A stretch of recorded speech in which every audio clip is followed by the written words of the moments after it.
the entire city start to roar, and all this applause and people opening up their windows. It may be jarring to some, but the nightly clatter is music to the ears of healthcare workers. It is exactly what the UW medical staff needed. A ceramic artist adapts her skills to help those on the front lines in the battle against COVID-19. Whoa, look at this fungus growing! These days, classrooms are high-tech, but one school is taking a much different approach.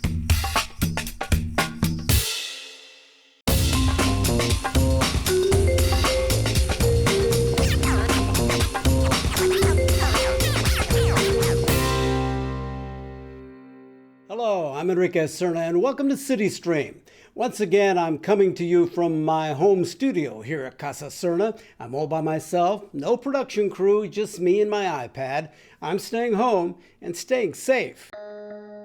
Much of America is doing the same thing, staying home to stop the spread of the coronavirus. But one segment of the population has been working long hours, at times in dangerous conditions. We're talking about healthcare workers, many of whom are risking their lives to save others. Their sacrifice has sparked a worldwide call to applaud their courage and service. It's called Make a Joyful Noise. Producer Ian DeVere spoke to one of the people leading Seattle's effort.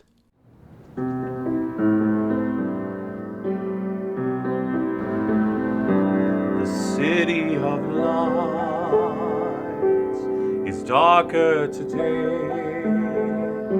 Pickpockets at sign. I'm a theater artist from Seattle. I put on shows here. We had an especially popular cabaret show called Bohemia that played yearly at the Triple Door, and I wanted to take it to another continent. I wanted to try it out in Berlin and see what happens there. And I showed up there, and 3 days later, the entire world went to hell. It was that same Wednesday when everybody in Seattle basically lost their jobs.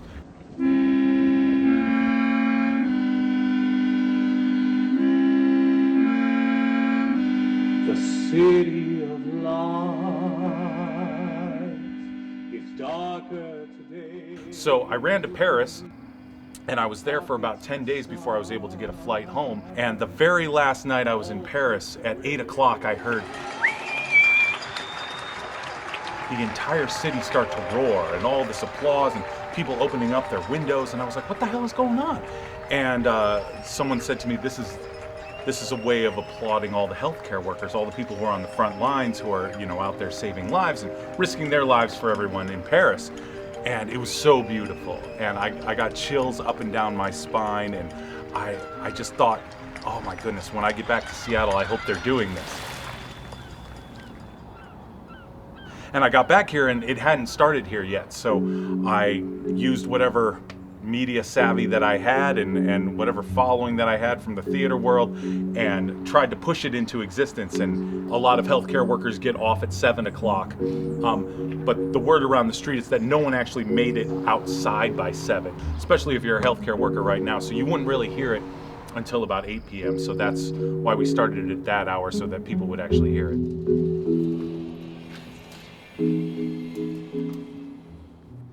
On the night we started it, I definitely drove up to Capitol Hill, and I had a giant sign in my trunk, and I kind of like walked along the streets going, "Hear ye, hear ye!"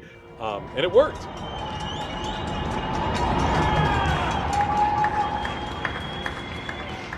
It's not my idea, obviously, and it's not about me at all. But the thing that was really touching was hearing back from the healthcare workers.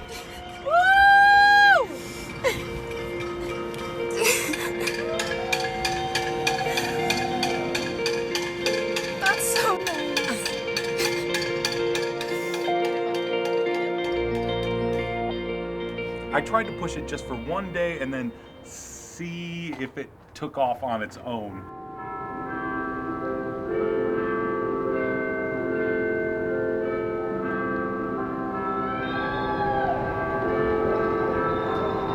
Really happy to see that it spread and that it's still going. There's a number of different things that happen with making a joyful noise citywide that maybe isn't to everyone's taste.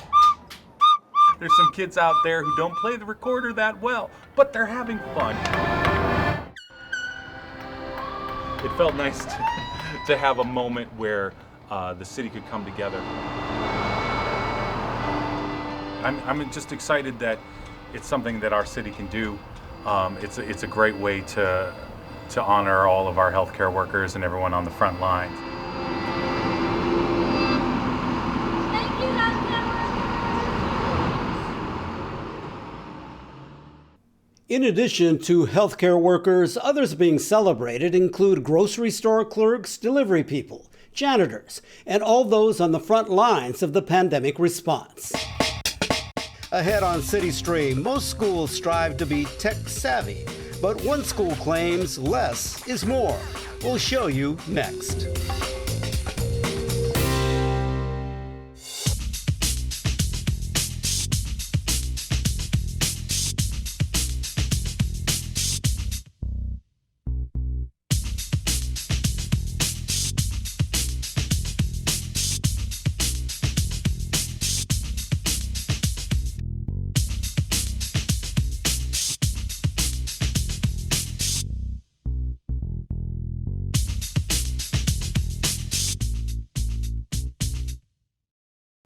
Technology is now a big part of the classroom experience.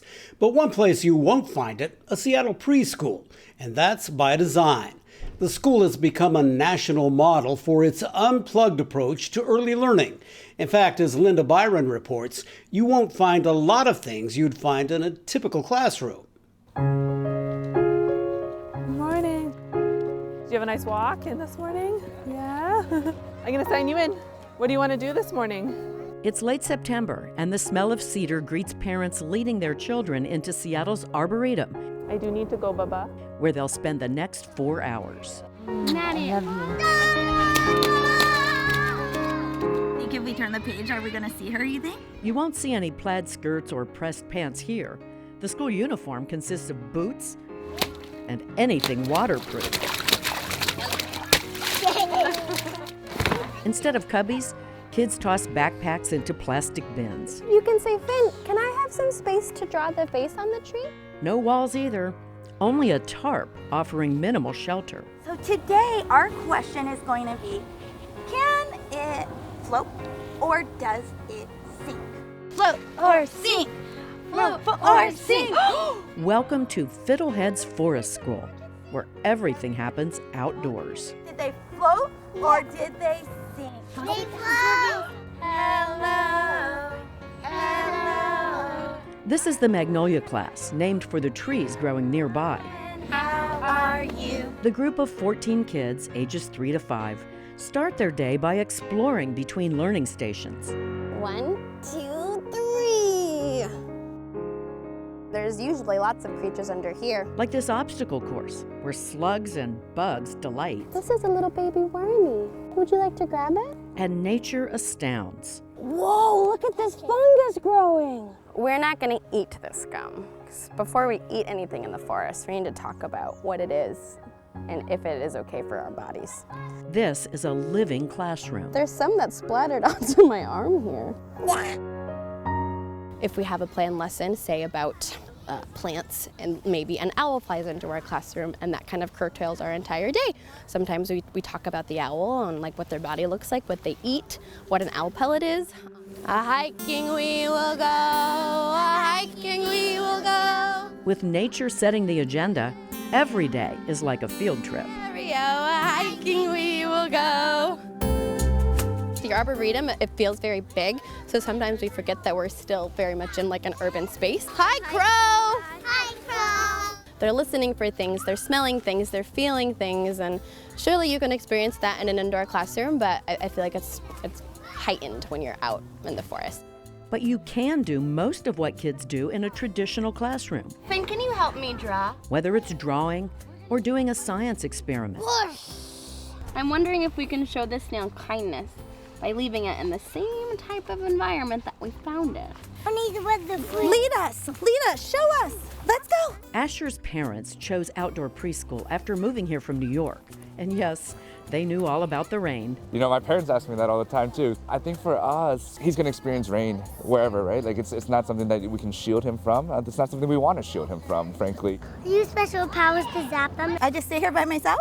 Okay, bye. Joe Kim loves watching his son learn to be flexible and resilient. The idea of preparedness is really important. You know, you can do anything as long as you're prepared. Should I put it in the basket? When Sarah Heller co-founded Fiddleheads 8 years ago, she wasn't sure an all-outdoor school would fly in a city where it rains 155 days a year. We knew about schools in Europe that do this in the snow. They stick their kids on skis, they go sledding, they're out in negative temperatures. So we learned a lot from them. Sylvie's doing some puddle jumping. And yes, we did have people telling us thought we were a little bit nuts. Not ready to go. Looking at 3-year-old Aya, it's hard to believe she once avoided going outside. I had concerns that she might not be a fit, and it didn't end up having any problem whatsoever. She loves it. She loves being out here. She's never talked about the weather. Out of the way. The benefits can be unexpected. Our son had some balance issues, and within 2 weeks of being here, just from like running around on the uneven ground like all week, his balance like greatly improved. Slippery. Hikes offer adventure, but there's more going on than just play. What do you think that is? I don't know. Look at that. There's a bigger goal for teachers and parents, that connecting kids with nature early will encourage them to care for the troubled planet they're inheriting. I do think that these sorts of programs do create stewards for our environment and the planet, and there should be more children in outdoor schools. Unless wind or lightning make conditions unsafe, school is never canceled. And no, it's never moved indoors. In comparison to a lot of parts of the world, we have very mild weather. Even on the Friday before Christmas, the darkest day in Seattle history, and the 5th wettest day on record, the magnolias are outside, soaking it all in.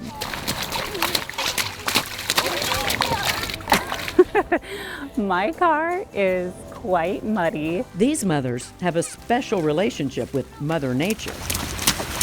My boots are muddy. They've learned to efficiently strip away layers and muddy boots before loading up tired explorers and heading home to wash another load of clothes. I just let my car get dirty. We clean up our seats later. Another day in the forest, without noise, technology, artificial light. Another day learning in nature's sacred classroom. Fiddleheads was Seattle's first all-outdoor preschool. Sarah Heller is now working to get these schools accredited by the state. This would allow them to run all day instead of just half days, which can be challenging for some families to manage. We'll be right back.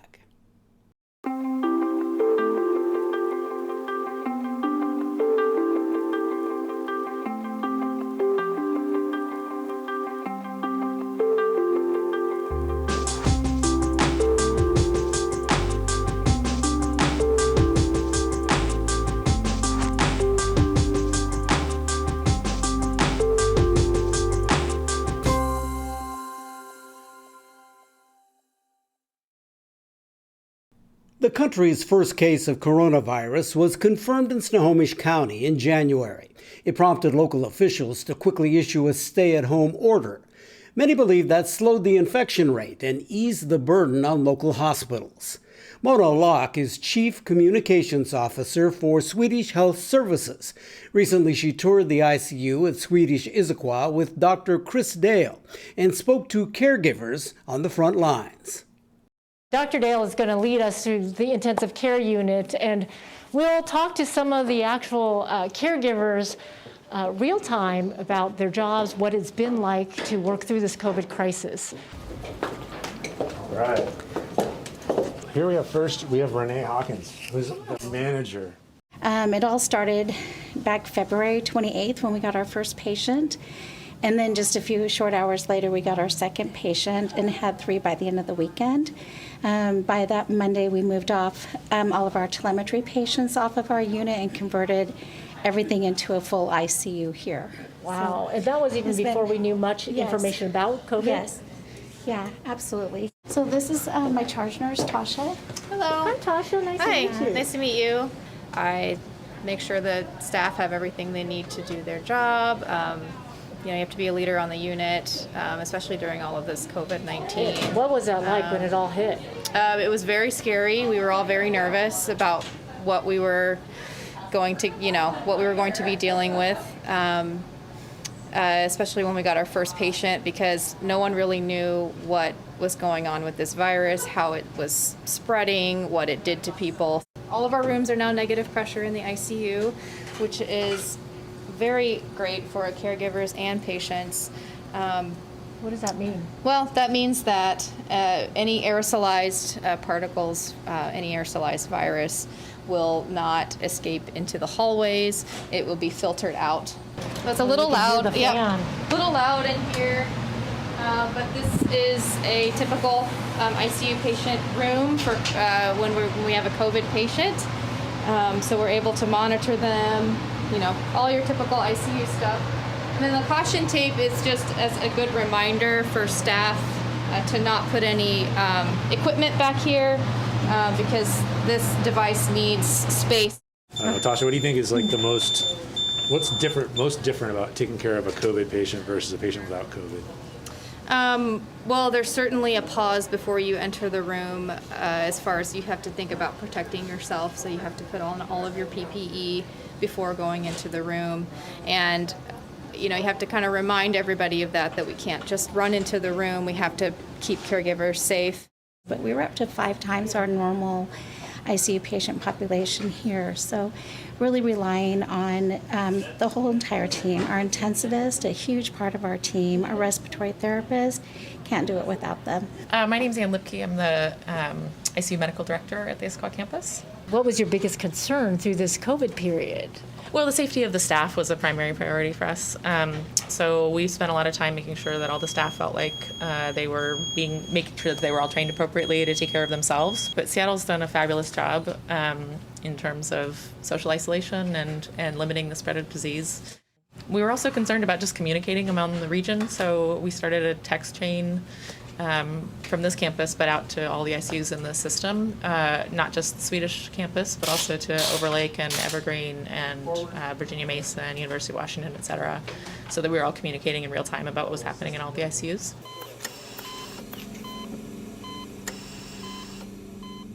I remember when we extubated him, we took his tube out, and he said, "What happened?" I said, you're positive for the coronavirus. And I just think he was in utter shock, just trying to process that, because he probably didn't remember before they had put the breathing tube in for him.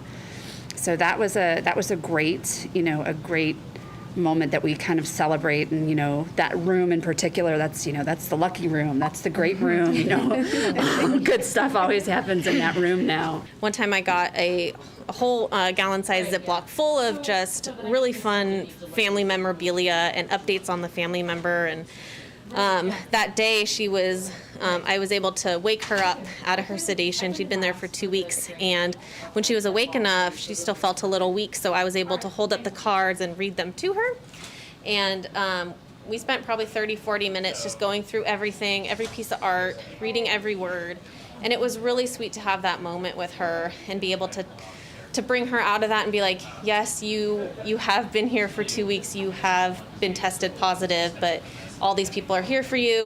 You go home at the end of the day and it's like, your team won, it was the Super Bowl, and everybody's having a party. It was just the most rewarding feeling, that you could experience in caring for these COVID patients that have no one visiting. It was cool to be able to tell her she was doing better and she was on the mend, and have those family members encourage her too. There are obviously cases where things don't go well, where the outcome isn't really what we had hoped for.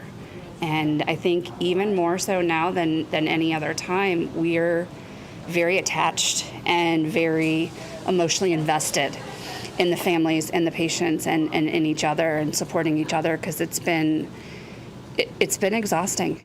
No matter what happens, we are always there. If the family is unable to be here or be reached, that patient will not leave this world alone. That's really, I'm sure, comforting for so many of us out there.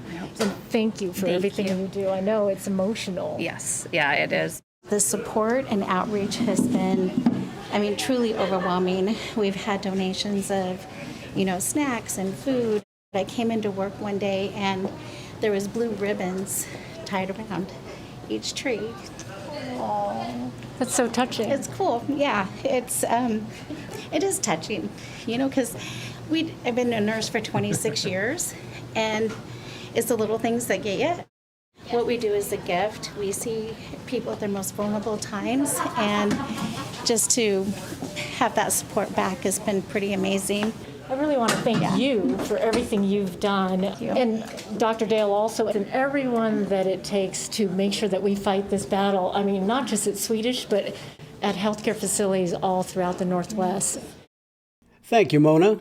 Swedish is the largest nonprofit healthcare system in Washington state, with 5 hospital campuses and 115 clinics. Even as a pandemic strikes, an annual event brings joy. May the 4th be with you. Ahead on CityStream.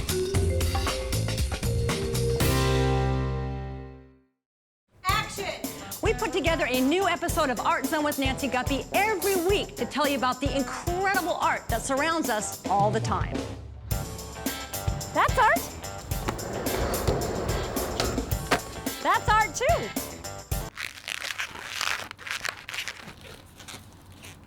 Yeah, sure. Art Zone with Nancy Guppy, Fridays at 8 on the Seattle channel or streaming anytime online. I did ask for a butterfly, but, a wiener dog, close enough.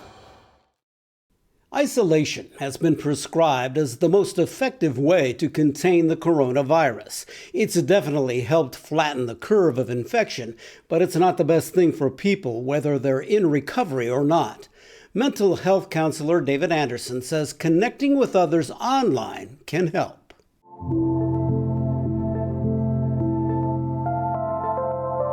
People are under a huge amount of stress because people don't really have a roadmap of what lies ahead.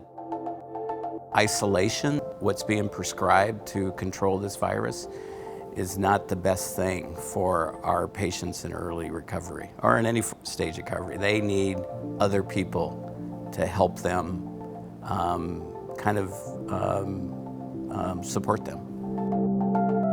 So what are they supposed to do while they're at home now and they can't go to a 12-step meeting? We recognize that. We began to see that several weeks ago. We've put together lists for our patients where they can go online to attend meetings online.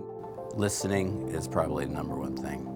These groups help them, and for many people this has been a lifeline for them as they have sustained recovery or they're new in recovery. They have found that when they are a part of a group of people who are cheering for them, whether it's in a 12-step support or whether it's a part of a spiritual support, they learn how to cope in different ways. I'm thinking 5, 10, 15 years from now, there may be a time when people think, remember when we did this?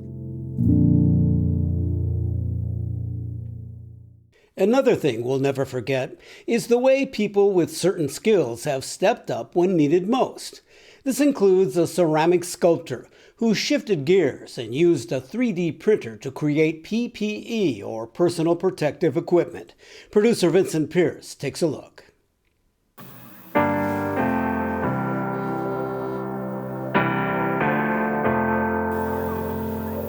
So I'm a ceramist. I make sculptures and I create them usually with 3D printing. Normally I make sculpture for exhibitions, and I tend to be working with very beautiful white ceramic material.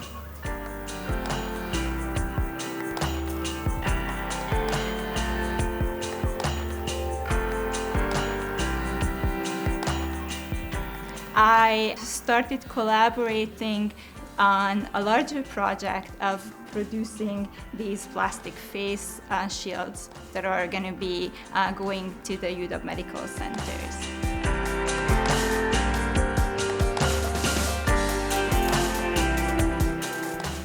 Together in these past 3 weeks, we have created and assembled 1,000 pieces and given them over to the UW medical centers. It is exactly what the UW medical staff needed for doing their work, and the design was very specifically made to support that need. So the sculptures that I'm working on lately, they are also a response to COVID, and they probably a response to the face shields making and thinking about the personal protective equipment.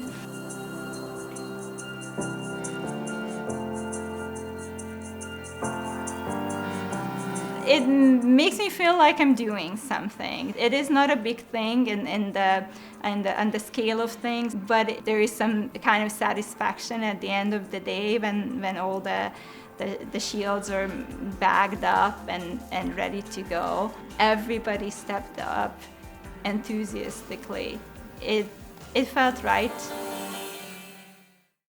We end tonight with a timely story that coincides with the early days of May. The coronavirus will have lasting effects on our lives. But as producer Randy Ng shows, we will persevere as long as we remember, may the 4th be with you. The 501st Legion was started in 1997. There are currently over 14,000 members across the world, and it's a nonprofit organization of Star Wars fans who dress up as the Imperial characters, or what we call the bad guys in Star Wars, for charity. The local chapter of the 501st is called Garrison Titan, and the main charity we support is the Seattle Children's Hospital. These virus restrictions have been really hard on us because we raise money by being at events. And if we can't be at events, then it's hard to raise money for our charities. There's a joy that comes with being able to come up to a child, give him a high five dressed as a stormtrooper. We can't do that right now, but we just have to find other ways to do it. One of our folks, Gabe, is trying to think about, like, could we go do hospital visits using iPads, where the kid now meets Vader through an iPad and create an experience around these things. So it's clearly changing the way we're doing things now. And I'm imagining that in the future, some of these ways will persist. People want to connect. Not being able to do that has been really hard. And so what we've started to do are what we're calling virtual trooping.